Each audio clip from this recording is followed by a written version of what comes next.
కానీ దేనికైనా యూట్యూబ్లలో నా మీద ఇన్కమ్ ట్యాక్స్ రేడ్ అయింది, పెద్ద ఎత్తున రేడ్ అయితే నేను స్పీచ్లకు వస్తే సోషల్ మీడియా మాట్లాడితే ఢిల్లీ దాకా పోయింది. अरे वो मल्लारेड्डी को छोड़ दो, उसको परेशान मत करो, बहुत डेंजर आदमी काడికి వచ్చింది.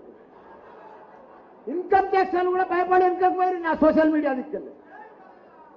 అట్లా మీకు సోషల్ మీడియా అంటే మీకే వచ్చే రోజులంతా ప్రపంచం అంతా మిమ్మల్నే చూస్తుంది.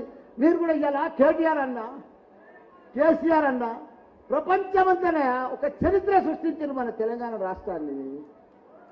ఒక చరిత్ర. ఇలా ఎన్ని కంపెనీలు తెచ్చిండు మన కేటీఆర్ సారు. ఐటీ కంపెనీలు అంతా ఇలా కొంత ఐటీ పీపుల్ అంతా కూడా బోసిపోయారు. కేటీఆర్ లేదు మేము చూడలేకపోతున్నాం హైదరాబాద్ అంటున్నారు. తప్పకుండా అన్నా మళ్ళా నువ్వు రాబోయే రోజులల్లా ఉన్నా ఇలా మళ్ళా శపథం చేస్తున్నానా ఓ వివేక్ డిస్టర్బ్ చేయకన్నా నువ్వు అన్నా మల్లారెడ్డి గార్డెన్లో ఈ సోషల్ మీడియా సోదరుల ముంగట నేను శపథం చేస్తున్నా.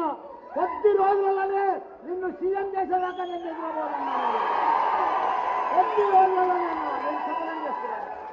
నువ్వు నన్ను ఎట్లా కాపాడతావన్నా, నువ్వు మంత్రి చేసావన్నా, నువ్వు చిన్నోడవన్నా, నన్ను మినిస్టర్ చేసావన్నా, నన్ను ఇంత చిన్న ఏజ్లో నన్ను ఇంత ఒక పాలముక్కును మంత్రి చేసావన్నా నువ్వు.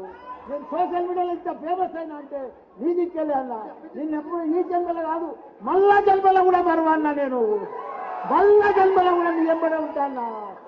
కాబట్టి మన రామన్న సుట్టి మనిషి ఐటీ మినిస్టర్ దేశంలో లేడు, 28 రాష్ట్రాలలో ఎక్కడ కూడా లేడు. మన కేసీఆర్ లాంటి సీఎం మనకు దొరకడు. పేదల పెళ్లిని అన్ని రకాల కూడా అభివృద్ధి చేసిండు మన సీఎం కేసీఆర్ గారు. ఐటీ పీపుల్స్ అందరు కూడా మన పెద్దన్న, ఐటీ పరిశ్రమలకే మన పెద్దన్న అంటే మన కేటీఆర్ సారు. కాబట్టి మనం మళ్ళా గట్టిగా పనిచేయాలి. కార్గిల్ యుద్ధంలో ఒక సైనికులకు పనిచేసినట్టు పనిచేయాలి.